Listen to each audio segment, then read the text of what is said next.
Thanks, everyone, for coming back to another segment of The MCR. I got Mac, Thirsty, and me. My name's TJ, and we're back with a little bit of rant here on this one.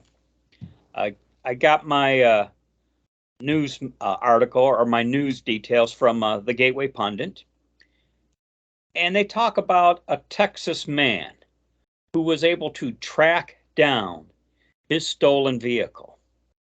I guess he went to a mall. When he came back, his truck was gone. And a lot of these vehicles have, through satellite or whatnot, tracking capabilities. And I know we have that capability on our own Ford Escape. Okay? But the guy tracks down where his vehicle is, approaches his vehicle. There's a guy behind the steering wheel and a female in the passenger seat. Tells both of them, get out of my vehicle. And the driver shoots the owner.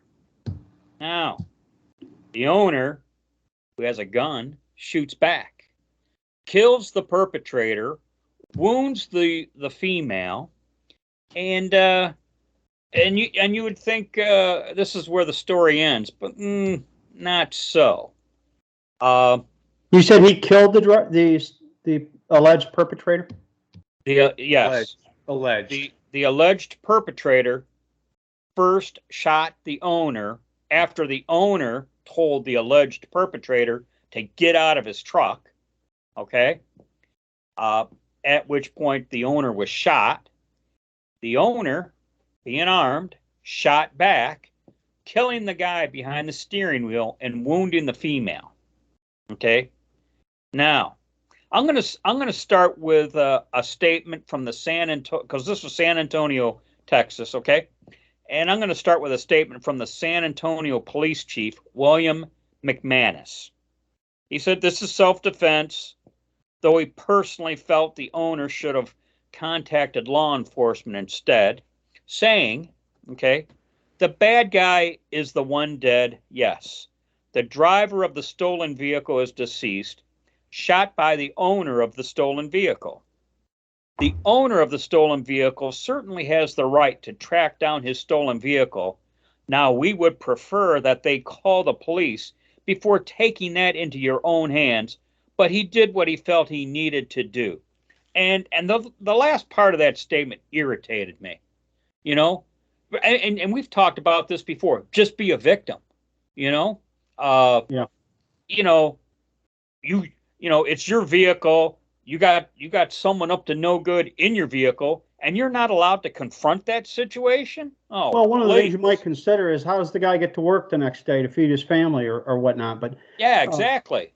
So all that aside, he shot him. He shot him. Yeah, and let's remember, the owner of the stolen vehicle did not shoot first. He shot back. Okay. Right.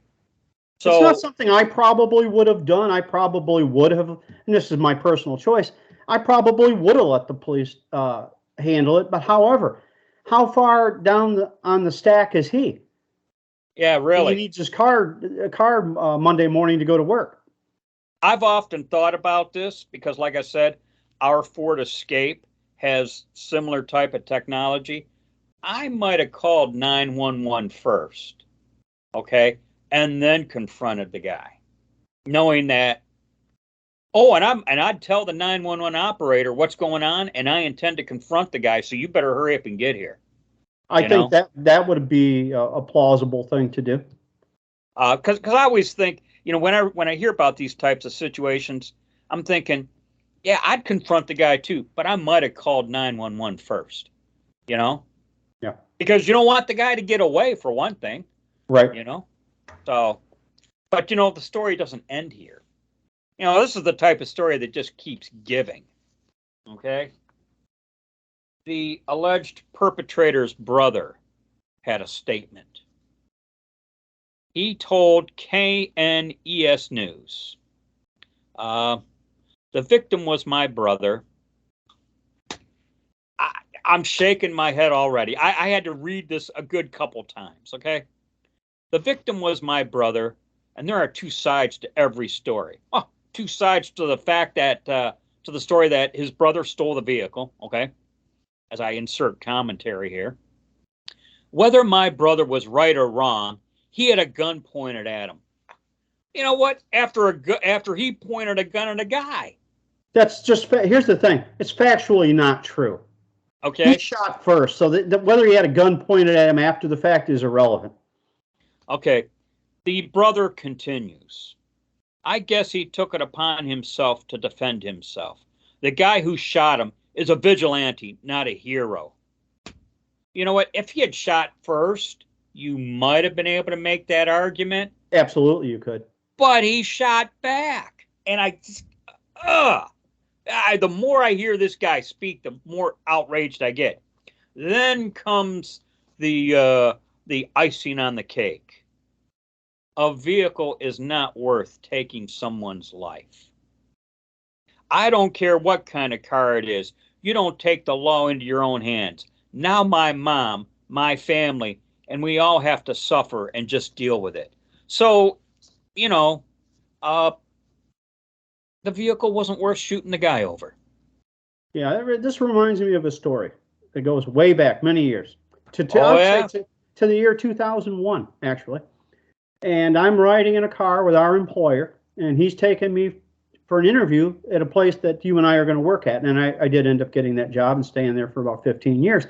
However, he says to me, he said, I was talking to TJ, and TJ said if someone comes in his house, to tell you how long ago this is, to steal his VCR, he could shoot him, or he would shoot them. I don't remember precisely what the conversation went, but it he said, so what do you think, Mike? Do you think someone's life is worth a VCR? And I thought for a second. I said, no, of course a life isn't. You can't trade a life for a VCR. I said, however, that decision is up to the person who is in my house in the middle of the night, because he has to ask himself this question: is my life worth that VCR? Yeah, and that's the question that must be asked. So was this guy's life worth two counts? Was it worth that truck? And his shooting the guy, was it worth his life because the guy had the ability to shoot back and smoke him? Yeah. Well, you know, it just, like I said, when I read the perpetrator's brother's and you know what, the brother kind of says his brother through indirectly confirms that yeah, my brother stole the vehicle, but he shouldn't have been killed. And now my whole family is a victim. Oh yeah. Well, they're the right kind of victim, I would say, in the mind of a moron, which this guy clearly is. You know, I'm sorry his brother's dead. I'm sorry his brother was a fool. I'm sorry his brother was an idiot to steal someone's car. Actually, I don't know if they know he stole it. They were in it. We know that for certain. And they weren't supposed to be. And they shot a guy. And here's something else. 99.999% certain of this. He was driving it without the key. However, he got it. Well, let's think about this. If Thirsty and I are driving, or Thirsty picks me up, we're going to go bowling. And I go, hey, man, when did you get this new Mercedes? And he goes, this afternoon. And I don't ask any more questions. And then the guy shoots both of us because we're in it. You think the girlfriend or whoever she was, his significant other, should have asked the question, hey, where'd you get this truck? And once I find out, Thirsty goes, oh, I stole it. I'm getting out. Yeah. I'm getting out. Yeah. Well, so this is where, I've been sitting here listening because, you guys got a long history together. So, but this reminds me back to discussions that we've had a long time ago of where is the line drawn? When is it okay to not be okay? Yeah. That's the question that people need to ask. It's certainly when someone shoots you. Is my life worth a VCR, or is his life worth a VCR? Well, my but point it's with our employer was, you're asking the wrong guy the question. well, the thing is, when you break into my home for my VCR, it's that is way more than the worth of the VCR. You have put me and my family and the safety of my family in danger. It's not even because if you're willing to do that, what else are you willing to do? It's not about the VCR. It's what else are you willing to do? And I'm not willing to take that risk. Because it's pretty ballsy to go in someone's house you don't know, uninvited, in the middle of the night, for any reason. Well, hey, Thirsty, and you know we're veering off topic, but you bring up the point I was trying to make with this person is the VCR theft wasn't necessarily the issue. What was the issue that I was trying and failed to make with this individual was they violated the sanctity of my domicile. Well, that's what I'm saying. I You know? just use the VCR as as a jump. Irrelevant. It's like with the car. Is that car really worth your life? Because I see it almost like an extension of my home. If you're willing to take my car, what else are you willing to do to me?